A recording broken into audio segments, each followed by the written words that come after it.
Hello friends, পেঁয়াজ রসুন ছাড়া আজকে আমি আলু টমেটোর একটা নিরামিষ সবজি বানাতে চলেছি এবং তার সঙ্গে মুগ ডালের একটা ফুলকো ফুলকো কচুরি আমি আপনাদের সঙ্গে শেয়ার করতে চলেছি। তো আপনারা ভিডিওটি শেষ পর্যন্ত সঙ্গে অবশ্যই থাকুন, এটা খেতে কত সুন্দর হয়। তো আসুন শুরু করা যাক।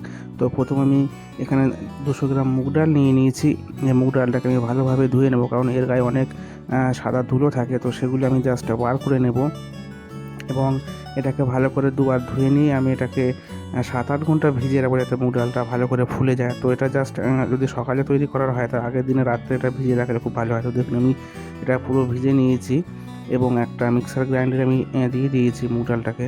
জাস্ট এটাকে একটা ব্লেন্ড করতে হবে, গ্রাইন্ড করতে হবে। তো দেখুন একটা পাতলা গ্রাইন্ড আমার এখানে করা হয়ে গেছে এভাবে। আর আমি এখানে আটা নিয়ে নিচ্ছি, এখানে 3 কাপ। আর এই আটার মধ্যে আমি একটু বেকিং সোডা দিয়ে দিচ্ছি, পরিমাণ মতো নুন দিয়ে দিচ্ছি, একটু চিলি ফ্লেক্স আমি দিয়ে দিচ্ছি।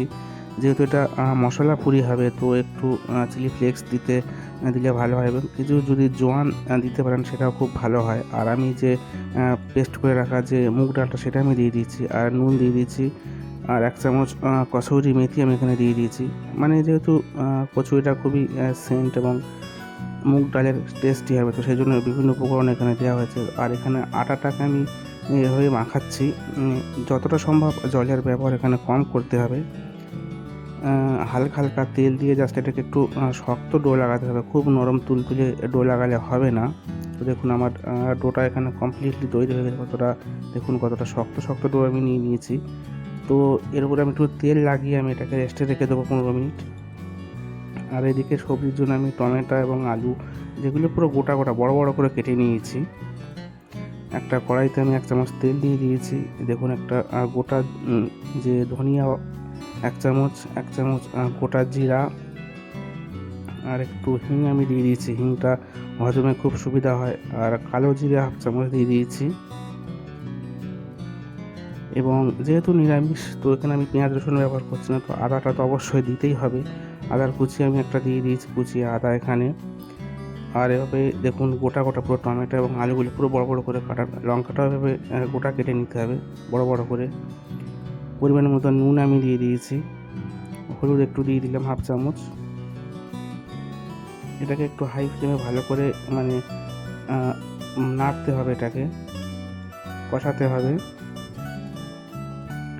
তো এভাবে একটু হাই ফ্লেমে 1 থেকে 2 মিনিট এটাকে ভালোভাবে কষাতে হবে। আমি কাশ্মীরি লঙ্কার গুঁড়ো 1 চামচ দিয়ে দিয়েছি, তারপরে ধনিয়া পাউডার এবং জিরে পাউডার 1 চামচ করে দিয়ে দিয়েছি।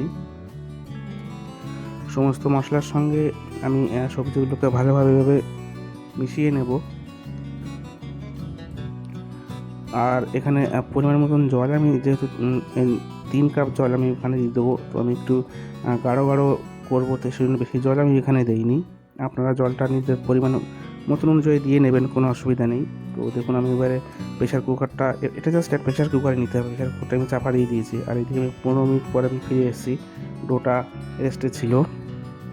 তো একটু হাত দিয়ে আমি জাস্ট মিজিয়ে নেব। আর যেহেতু ফুলকো ফুলকো লুচি হবে, তো আমি এই যে সরু একটা, খুবই বড় বড় না, ছোট ছোট লেচি আমি কেটে নেব। দেখুন এইভাবে, খুব বেশি বড় বড় লেচি আমি কাটছি না, রাউন্ড শেপে এভাবে ভালোভাবে একদম হাত দিয়ে ঘুরিয়ে ঘুরিয়ে মানে বলগুলো করে নিতে হবে। তো সমস্ত বল আমার তৈরি হয়ে গেছে। আর উপর থেকে একটু তেল আমি এভাবে ছড়িয়ে মিশিয়ে রাখবো, যাতে এটা শুকিয়ে না যায়। এভাবে আপনি 10 মিনিট রেখে দিলেও এর গায়ে মানে শুকোবে না, তেলটা থেকেই যায় যেহেতু।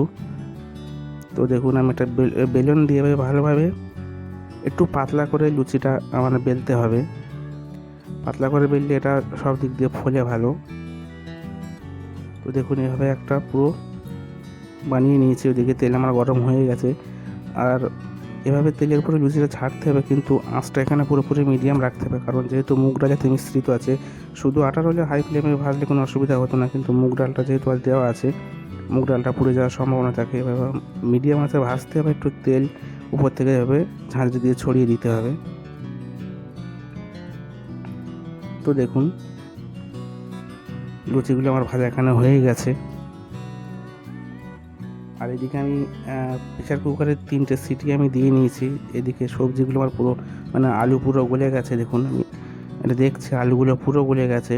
তো আমি আলুগুলো ঝাঁঝরি দিয়ে ঘেঁটবো না, একটা ম্যাশার থাকলে এভাবে ম্যাশার দিয়ে ভালোভাবে এগুলোকে একটু মানে ঘেঁটে নিতে হবে, কিন্তু খুব বেশি পাতলা ঘেঁটলে হবে না, একটু দানা দানা থাকলে ভালো হবে সেটা,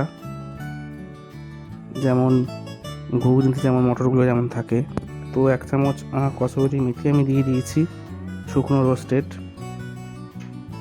সেন্টের জন্য, আর উপর থেকে একটু কাঁচা ধনিয়া পাতা আমি ছড়িয়ে দিয়েছি। তো এভাবে একবার বানিয়ে আপনারা অবশ্যই টেস্ট করে দেখবেন, খুবই ভালো লাগবে, পুরো নিরামিষ আইটেম। তো এখন সার্ভ করার পালা। ভিডিও ভালো লাগলে অবশ্যই লাইক করবেন, শেয়ার করবেন আর আমাকে সাপোর্ট করবেন।